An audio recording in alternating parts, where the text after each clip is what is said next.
Hello everyone, welcome to the vlog house. അപ്പോൾ ഇന്നത്തെ special എന്ന് പറയുന്നത് ഒരു സ്വാദിഷ്ടമായ ഒരു ഞണ്ട് കറിയാണ്. അപ്പോൾ ഈ സ്വാദിഷ്ടമായ ഞണ്ട് കറി നമുക്ക് എങ്ങനെ തയ്യാറാക്കി എടുക്കുന്നതെന്ന് നോക്കാം. ഞണ്ട് കറിക്ക് ആവശ്യമായിട്ട് 1 കിലോ ഞണ്ട് ഞാൻ കട്ട് ചെയ്ത് ക്ലീൻ ചെയ്ത് വച്ചേക്കുന്നു. 2 വലിയ സവാള നീളത്തിലരിഞ്ഞത്, പിന്നെ നമുക്ക് വേണ്ടത് ചെറിയ ഉള്ളി, ഒരു 15 അല്ലി ചെറിയ ഉള്ളി, ഒരു 3 നീളത്തിൽ കട്ട് ചെയ്ത പച്ചമുളക്, ആവശ്യത്തിന് കറിവേപ്പില, ആവശ്യത്തിന് ഇഞ്ചി വെളുത്തുള്ളി പേസ്റ്റ്, 2 ചെറിയ തക്കാളി. അപ്പോൾ ഇവിടെ ഒരു മൺചട്ടി ചൂടാക്കാൻ വെച്ചിട്ടുണ്ട്. അതിലേക്ക് ആവശ്യത്തിന് വെളിച്ചെണ്ണ ചേർക്കുക. അപ്പോൾ എണ്ണ ചൂടായി വന്നിട്ടുണ്ട്. അപ്പോൾ സവാള നീളത്തിൽ അരിഞ്ഞിട്ട് കൊടുക്കുക.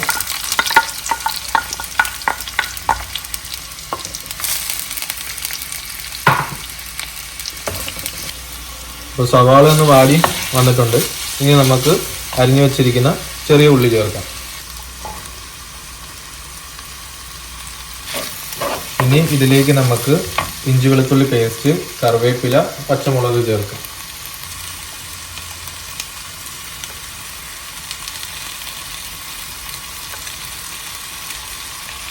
ഇനി ഇതെല്ലാം കൂടെ നമുക്ക് നല്ല രീതിയിൽ ഒന്ന് മിക്സ് ചെയ്ത് ഇഞ്ചി വെളുത്തുള്ളിയുടെ പച്ചമണമൊക്കെ ഒന്ന് മാറി വരുന്നവരെയാണ് നന്നായിട്ടൊന്ന് നമുക്ക് വേവിച്ചെടുക്കാം.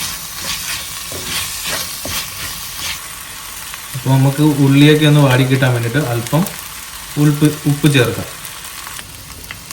അപ്പോൾ നമ്മൾ ചേർത്ത സവാളയും ചെറിയ ഉള്ളിയും അതൊന്ന് വഴണ്ടി വന്നിട്ടുണ്ട്. ഇഞ്ചി വെളുത്തുള്ളി പേസ്റ്റിൻ്റെ പച്ചമണങ്ങളൊക്കെ ഒന്ന് മാറി വന്നിട്ടുണ്ട്. ഇനി നമുക്ക് തീ കുറച്ച് വെച്ചിട്ട് നമുക്ക് മസാലപ്പൊടികൾ ചേർക്കാം.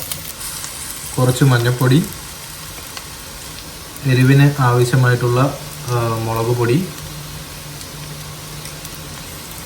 കറിക്ക് ആവശ്യമായിട്ടുള്ള മല്ലിപ്പൊടി. ഇനി ഇതെല്ലാം കൂടെ നല്ല രീതിയിൽ ഒന്ന് ഇളക്കി ചേർക്കുക. പച്ചമണമാകുന്നത് വരെ ഒന്ന് ഇളക്കുക. അപ്പോൾ നമ്മൾ ചേർത്ത മസാലപ്പൊടികളുടെ എല്ലാം പച്ചമണം മാറി വന്നിട്ടുണ്ട്. ഇനി നമ്മൾ നേരത്തെ അരിഞ്ഞു വെച്ചേക്കുന്ന തക്കാളി ചേർത്ത് കൊടുക്കാം.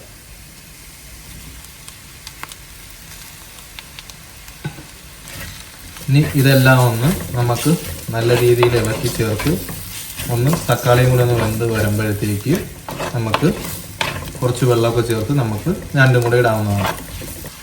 അപ്പോൾ തക്കാളി എല്ലാം ഒന്ന് ഉടഞ്ഞു വന്നിട്ടുണ്ട്. ഇനി നമുക്ക് കറിക്ക് ആവശ്യത്തിനായിട്ടുള്ള വെള്ളം ചേർത്ത് കൊടുക്കാം. അപ്പം ഞാനിവിടെ എടുത്തിരിക്കുന്നത് കുറച്ച് ചൂടുവെള്ളമാണ്.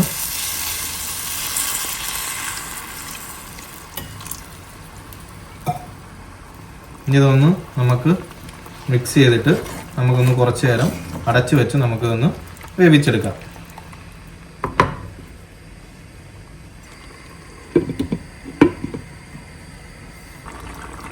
ഇനി നമുക്ക് കറിക്ക് ആവശ്യമായിട്ടുള്ള കുറച്ച് ഉപ്പ് ചേർക്കുക. കറിയെല്ലാം ഒന്ന് തിളച്ച് വന്നിട്ടുണ്ട്. അപ്പോൾ ടേസ്റ്റ് നോക്കിയിട്ട് കറിക്ക് ആവശ്യത്തിനുള്ള ഉപ്പ് ചേർത്ത് കൊടുക്കുക. ഇനി നമുക്ക് വൃത്തിയാക്കി വെച്ചിരിക്കുന്ന ഞണ്ട് ചേർത്ത് കൊടുക്കുക.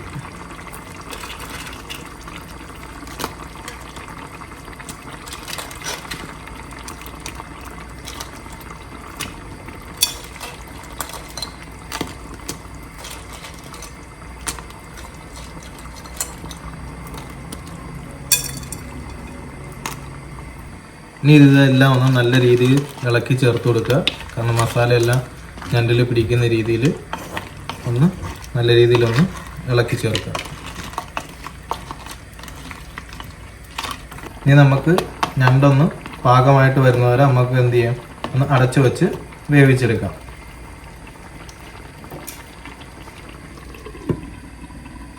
അപ്പോൾ നമുക്ക് ഞണ്ട് കറി എന്തായിട്ടുണ്ടെന്ന് നോക്കാം.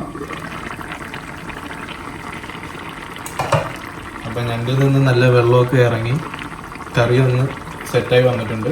ഇതിലേക്ക് നമുക്ക് അല്പം ഗരം മസാല ചേർത്ത് കൊടുക്കാം. അപ്പം നമ്മുടെ സ്വാദിഷ്ടമായ ഞണ്ട് കറി റെഡി ആയിട്ടുണ്ട്. ഇനി ഇതിലേക്ക് നമുക്ക് അല്പം കുരുമുളക് പൊടിയും കറിവേപ്പിലയും കുറച്ച് പച്ച വെളിച്ചെണ്ണയൊക്കെ ചേർത്ത് കൊടുക്കുക. അപ്പോൾ സ്റ്റൗ ഒന്ന് ഓഫ് ചെയ്യുക. സ്റ്റൗ ഓഫ് ചെയ്തതിന് ശേഷം അല്പം കറിവേപ്പില,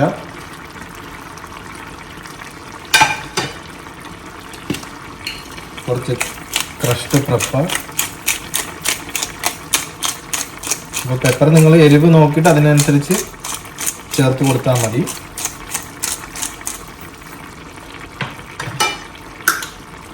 അല്പം വെളിച്ചെണ്ണ. ഇനി ഇത് നമ്മൾ അടച്ചു വെക്കുക. നമ്മൾ എപ്പോഴാണോ സെർവ് ചെയ്യാൻ പോകുന്നത് ആ സമയത്ത് നല്ല രീതിയിലൊന്ന് മിക്സ് ചെയ്ത് സെർവ് ചെയ്യുക. അപ്പോൾ ഈ സ്വാദിഷ്ടമായ ഞണ്ട് കറി നിങ്ങൾ വീട്ടിൽ തയ്യാറാക്കി നോക്കുക. നിങ്ങളുടെ അഭിപ്രായങ്ങൾ കമൻറ്റ് ബോക്സിൽ അറിയിക്കുക. ചാനൽ സബ്സ്ക്രൈബ് ചെയ്യുക, ലൈക്ക് ചെയ്യുക, ഷെയർ ചെയ്യുക. അപ്പോൾ ഇനി ഇതുപോലുള്ള വ്യത്യസ്തമായിട്ടുള്ള റെസിപ്പി ആയിട്ട് വരുന്നത് വരെ ബൈ ബൈ.